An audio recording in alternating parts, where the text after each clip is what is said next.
Hey up. Right, the world of motorcycling seems to be all doom and gloom at the moment. I'm a bit cheesed off, to be honest. I can't remember a time in my life as a motorcyclist where I felt that my lifestyle was so threatened.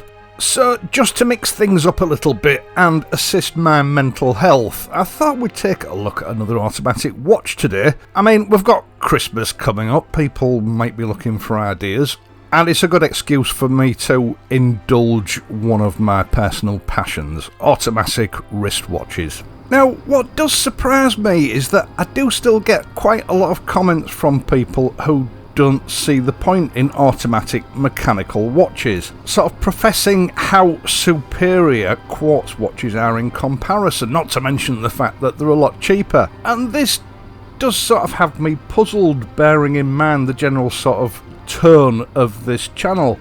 Now, I'm not having a go at these people, but I'd just like to explain where I'm coming from with, a traditional mechanical automatic watch. I've always tried to make it clear with this channel that the channel itself is a celebration of classic values, classic workmanship. It features modern classic motorcycles. The channel as a whole caters for a traditional mindset, people that appreciate quality, people that are not lusting and chasing after the latest electronic technology. They want to appreciate a more raw, a more genuine experience in motorcycle, which spills over to our accoutrements, boots, jackets, watches. Now, quartz watches, as good as they are a mass-produced item. From start to finish, there's virtually no human intervention. For the most part, they might actually be cased up by hand, but the entire mechanism is made by machine. A lot of the components, including the gears, are plastic, and granted, especially those that are made by reputable manufacturers, they are extremely accurate. But for me, just like a lot of modern motorcycles, they have no soul. A collection of solid-state electronics and plastic parts, which at the end of production either passes inspection or it doesn't. And if it doesn't, it's just thrown away because they're worth nothing. They cost nothing to make. Now, a true mechanical watch like the Swiss brand Hamilton that I'm going to show you today are the result of over 200 years of mechanical timepiece development, a traditional and respected craft. I accept that a lot of the components are probably made by machine, but there are over 100 components in a mechanical wristwatch, and they need to be assembled by hand, by skilled hands, because there are no machines capable of carrying out this process.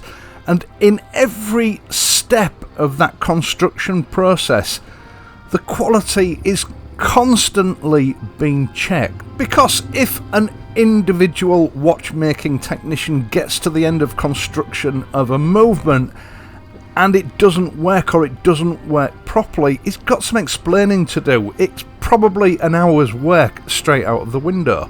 So they all come with that assurance that it's been checked, double checked, triple checked at every stage of its manufacture.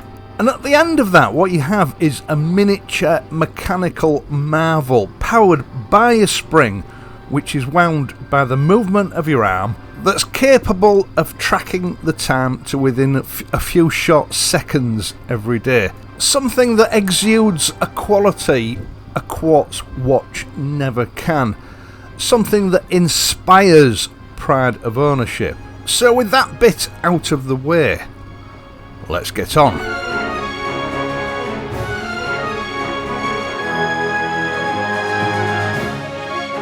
Now, Hamilton was originally an American watchmaker.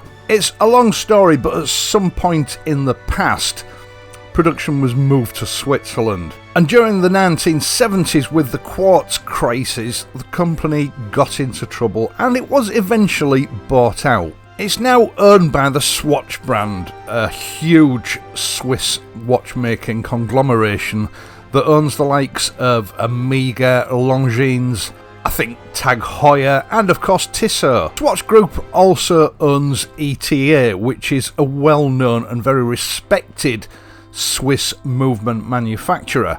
And all the brands under the Swatch umbrella use ETA-based movements. Some of the higher end brands have their own exclusive movements, but Hamilton, like Tissot, is at the entry level of the group's watches, and many of the movements are shared between the brands. Just like the motorcycle industry, heritage is very, very important with watchmaking these days, with a lot of brands producing watches that are inspired by timepieces of the mid-20th century.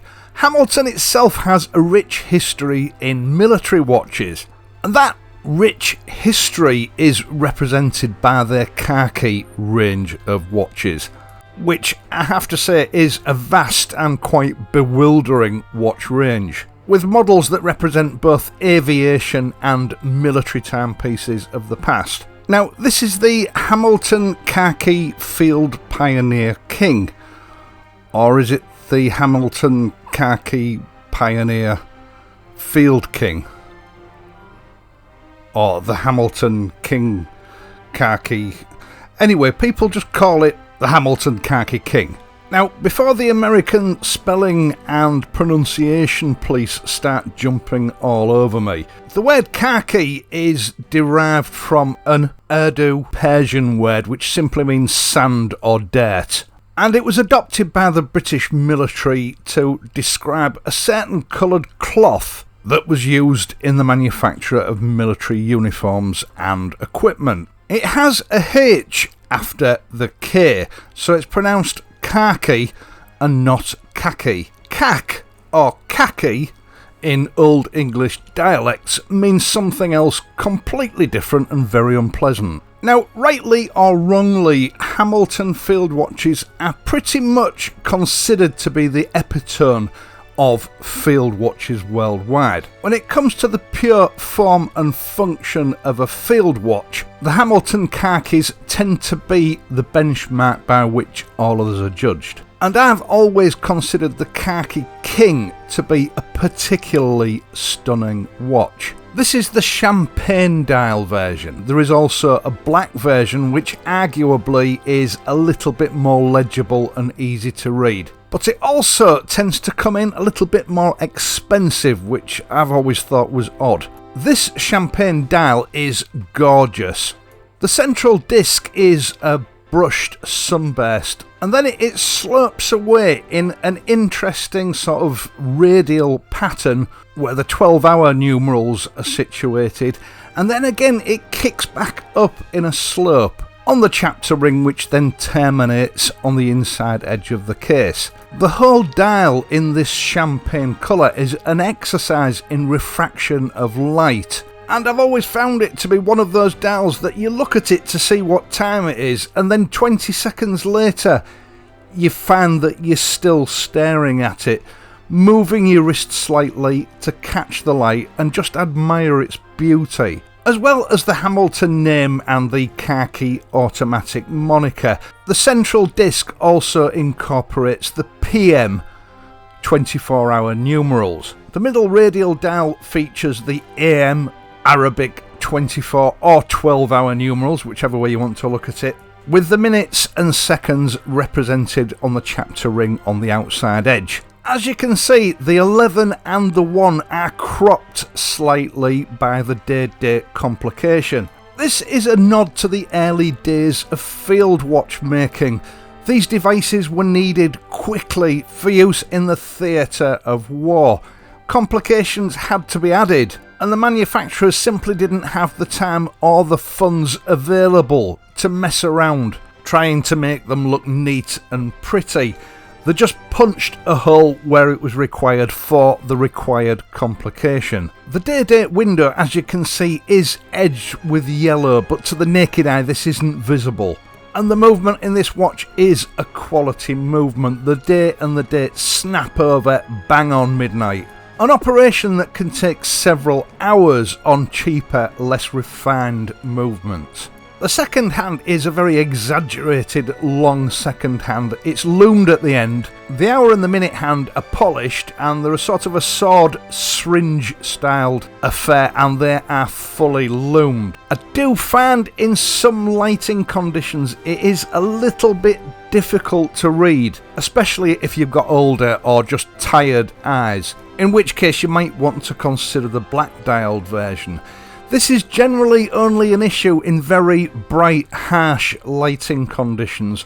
Most of the time I find it just fine. The loom is best described as adequate. The loom on the hands is great, but you just have a tiny pip of loom at each hour. It certainly doesn't light up like a Christmas tree in the dark, but as I've said in the past, I wear my watches in bed, and at 6 o'clock in the morning, if I wake up in the pitch black and look at my watch to see what time it is to work out whether it's time to get up or not, I never have any difficulty deciphering the time. So the loom does its job. Now, the case diameter of this watch is 40mm, excluding the crown, and also excluding that very pronounced crown guard, which is obviously part of the case. The lug-to-lug width is 49mm, and the actual lug width that determines the size straps you use is 20mm. The dial itself is only 30mm in diameter, and it does give the impression of a small watch. It does wear small. So even though on paper it seems like a large watch, if you have very slim wrists, it's not going to look out of place.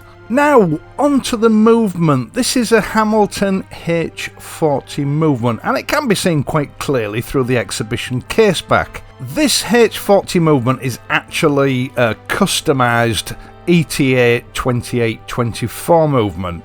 It features a Hamilton skeletonized rotor, and they've slowed the beat rate down so that the watch will give a full 80 hours power reserve. This means you can take the watch off Friday night after work, enjoy a whole weekend wearing one of your better watches, or no watch at all if you prefer, and then on Monday morning it will still be keeping good time for you to pop it back on ready for another week at work. Generally speaking, you have to spend a lot more money on a watch like this to get that sort of feature, to get a movement like this H40.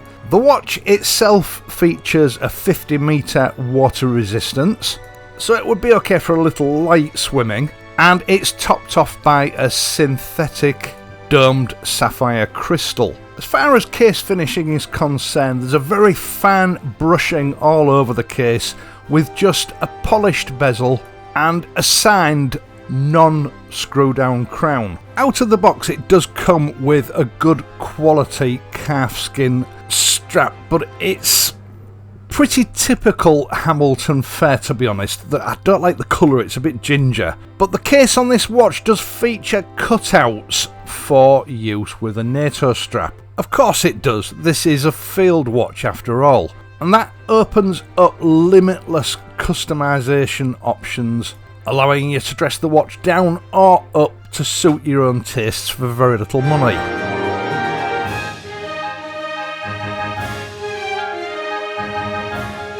I have to say, even at the full asking price of about £460, you're getting a lot of watch for your money here.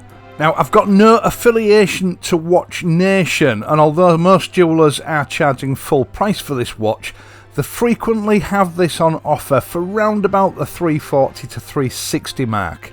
Although at the time of editing I note they are out of stock, which isn't surprising. I will leave a link for this watch at Watch Nation, but it's worth shopping around. Most reputable jewellers stock Hamilton. And to be honest, this price range now falls into a category previously occupied by the low-cost Seikos. Not because the price of this has come down, but because Seiko over the last 18 months have virtually doubled the price of the baseline watches. And I've noticed that the quality control issues with Seikos are getting worse. Problems that you will never see on the likes of a Hamilton. And for the first time, I would say that this leaves the Hamilton Khaki King looking like amazing value for money as an entry-level Swiss-made watch. It's far better value for money now than it's ever been. Once again, thank you so much for watching this and my other videos, and in doing so helping to support this channel. I really do appreciate it.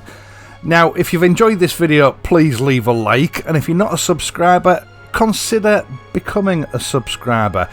It takes seconds, it doesn't cost you a penny, and you can unsubscribe just as quickly if you feel the need to do so. I am of course going to be back again next week, so until then, if you're riding, please ride safely, and I'll see you soon.